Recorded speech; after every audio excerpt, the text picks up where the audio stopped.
Keesokan paginya Dapri mengemaskan pakaiannya, lalu ia meminta maaf kepada Carl dan Molly atas perilakunya. Molly bertanya apa kau sudah punya tempat tujuan untuk menetap. Dapri mengatakan bahwa ia akan ke tempat Mandy. Saat Dapri terlalu semangat untuk mengejar cintanya, ia lalai lalu menabrak mobil yang melintas di hadapannya. Tapi itu tidak membuatnya lemah, ia lalu bangkit dan mencoba menggoeskan sepedanya dengan roda depan yang oleng karena terlalu keras menghantam bemper mobil.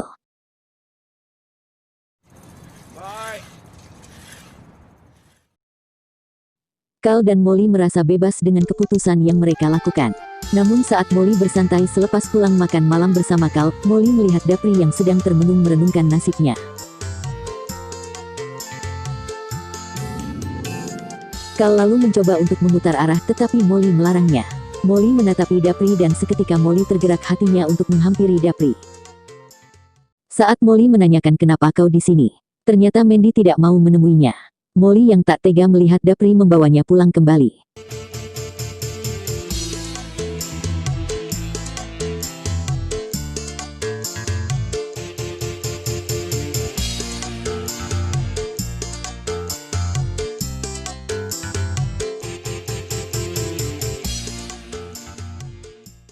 Sesampainya di rumah, Molly membuatkan wedang jahe untuk Dapri dan mengeringkan rambutnya supaya tidak meriang tengah malam. Kali ini Carl membuat kesepakatan pada Dapri jika mau tinggal di sini ia harus sepakat dengan peraturan yang diterapkan Carl, seperti tidak boleh tidur telanjang, membersihkan toilet, jangan berisik saat tengah malam, membantu beres-beres rumah, dan Carl meminta Dapri untuk membantu menuliskan surat ucapan terima kasih yang belum dibuat Carl untuk orang tua Molly dalam pernikahannya. Dapri lalu mengatakan pada Carl bahwa ia siap jika diperlukan.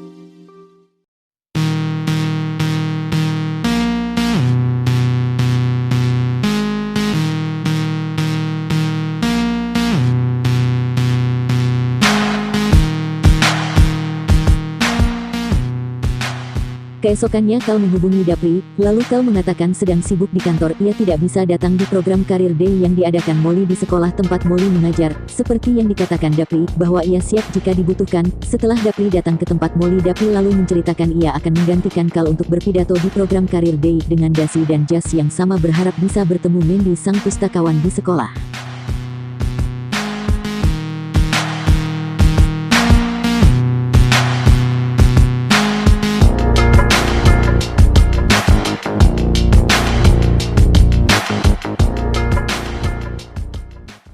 Setelah berpidato, Molly memberitahukan bahwa Mandy adalah seorang pelacur. Molly minta maaf pada Dapri karena ia baru mengetahuinya saat Mandy terlihat mendekati semua guru laki-laki di sekolah. Molly lalu menunjukkan semua langganannya yang sudah pernah ganti oli dengan Mandy, termasuk petugas kebersihan yang Molly curigai sudah pernah servis ringan. Dapri lalu frustasi seakan harapannya hancur. Birds out there are there.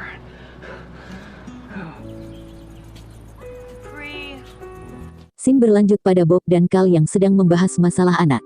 Bob merasa bahwa Molly adalah anak kesayangannya. Ia lalu menyarankan Carl agar mengikuti rawat jalan ringan untuk vasektomi dengan maksud agar Carl menunda punya anak.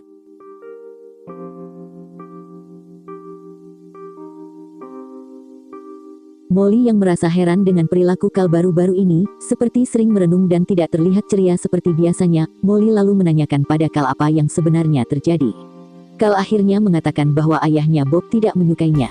Molly mengatakan bahwa itu hanya perasaanmu saja, bagaimana mungkin ayahku membenci orang yang ia promosikan dalam karirnya. Molly lalu menjelaskan tentang sikap ayahnya pada Carl, bahwa jika ia ingin hasil ia akan menekan orang lain dan itu memang membuat frustasi. Molly memahami hal itu. Molly mencoba menenangkan Carl bersama Dapri dengan menikmati makan malam bersama di rumah dan tidak membahas soal pekerjaan, hal itu untuk membuat Carl rileks. Tetapi Carl justru membuat Dapri frustasi karena ia datang terlambat setelah pesta makan malam dimulai. Carl justru cemburu dengan Dapri setelah Carl melihat Dapri dan Molly asik berduaan di rumah.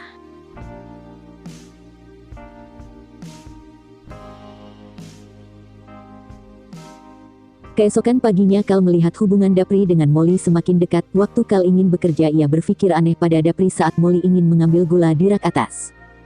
Right there. Oh goodness.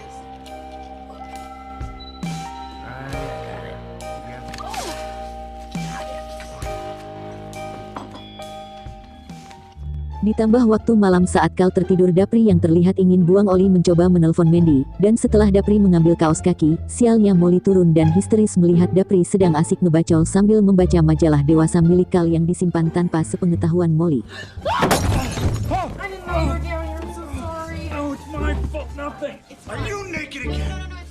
Saat Molly mengambil sapu kotak koleksi Kal yang dibawa Dapri dari garasi, ketahuan Molly. Kal yang tidak bisa beralasan lagi meminta maaf pada Molly. Kal mengatakan bahwa baru-baru ini ia menyukai koleksi Asia. Setelah Kal membuang semua koleksi Asianya, Dapri menghampiri Kal dan sebelum meminta maaf Kal menuduh Dapri selingkuh dengan Molly. Akhirnya mereka berdua bertengkar.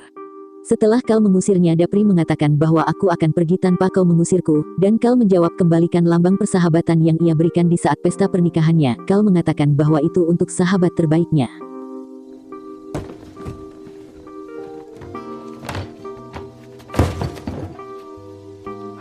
Diceritakan bahwa Bob memiliki hobi memancing dan Kal mencoba untuk merayu Bob agar lebih dekat dengannya. Namun Bob mengatakan bahwa saat ini bukan waktu yang tepat untuk memancing ikan tuna.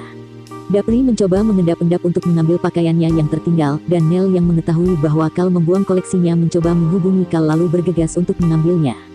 Sialnya, Dapri terjatuh saat ia berhasil mengambil pakaiannya. Molly dan Kal mencoba menghampiri, namun saat Kal melihat Dapri, Kal lalu mengusirnya kembali. Molly yang tak tega melihat Dapri membujuk Bob agar membantu membawa Dapri masuk. Pesta makan malam pun dimulai dengan kejutan datangnya Dapri. Dapri menyadari bahwa Kal memendam rasa kesal dengannya. Ia lalu meminta izin ke Molly untuk pamit, namun Molly melarangnya dan menyediakan makanan untuk Dapri. Kal yang sedang depresi berat mulai terlihat panas saat Molly dan Dapri tersenyum satu sama lain, ditambah lagi saat Bob terlihat nyaman berbicara dengan Dapri. Kal semakin memendam rasa kesal pada Dapri yang terasa sudah tidak bisa dibendung lagi, saat Bob meminta Dapri untuk memancing bersamanya. Karena Dapri tahu bahwa Kal tidak suka memancing, ia lalu mencoba mengajak Molly untuk ikut bersamanya. Seketika Kal langsung berhalusinasi. Dapri mencium Molly saat mereka sedang asik memancing. Kal langsung mengeluarkan lahar dan meledak dengan naik ke meja mencoba menyeruduk Dapri lalu mencekiknya. Dapri langsung dibawa ke rumah sakit untuk pengecekan leher. Dokter lalu mengatakan bahwa sebagian besar cedera yang dialami Dapri karena faktor emosi. Molly merasa sedih saat Kal tidak pulang semalaman. Dapri yang tak tega melihat Molly langsung berusaha mencari Kal. Ia mengumpulkan semua kerabat tetangganya untuk bersama mencari Kal. Saat Dapri mampir ke bar langganannya untuk beristirahat, tak diduga Kal justru menginap di sana semalaman, tempat di mana Dapri tidur sebelum diajak ke rumah oleh Kal.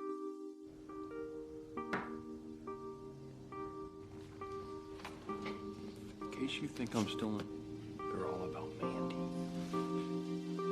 Dapri lalu meyakinkan Kal untuk percaya olehnya, dengan menunjukkan bahwa puisi yang dibuatnya dimaksudkan untuk Mandy. Lalu Dapri mencoba memotivasi Kal untuk tak peduli dengan perlakuan Bob terhadapnya. Jika memang kau tak mau kehilangan Molly, dan Dapri memahami bahwa Kal sangat mencintai Molly.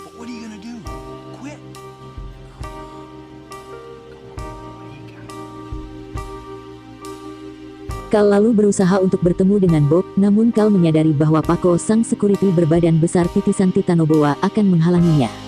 Dapri dan Kal mencari cara agar bisa masuk untuk bertemu Bob. Akhirnya Dapri mencoba mengalihkan pandangan Paco dengan berpura-pura menjadi kurir pengantar dokumen. Paco lalu menanyakan kartu identitas Dapri, lalu Dapri menjawab ia hanya mempunyai sepeda. Paco pun terpancing oleh Dapri untuk mengalihkan pandangannya dengan mengajak bermain lari-larian.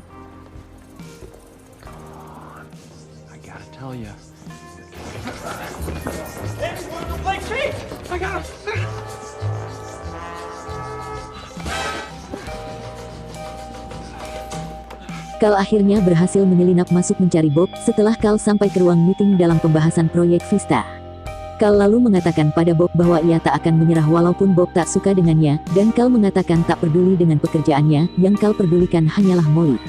Kal menambahkan jika Bob terus menghalangi, memukulnya dengan penyangga lilin yang lebih besar, Kal akan tetap bertahan.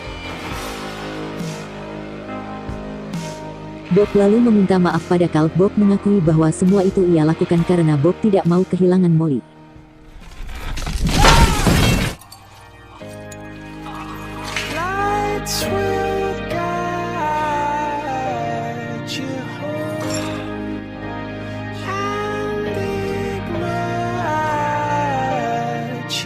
Kal akhirnya pulang kembali bersama Dapri untuk bertemu Molly. Kal meminta maaf pada Molly dan berjanji tidak akan meninggalkannya lagi. Molly lalu mengatakan pada Kal bahwa dalam kehidupan suka maupun duka kita akan menjalani hidup bersama, dan itulah yang membuat kita saling mencintai satu sama lain. Molly pun memaafkan Kal.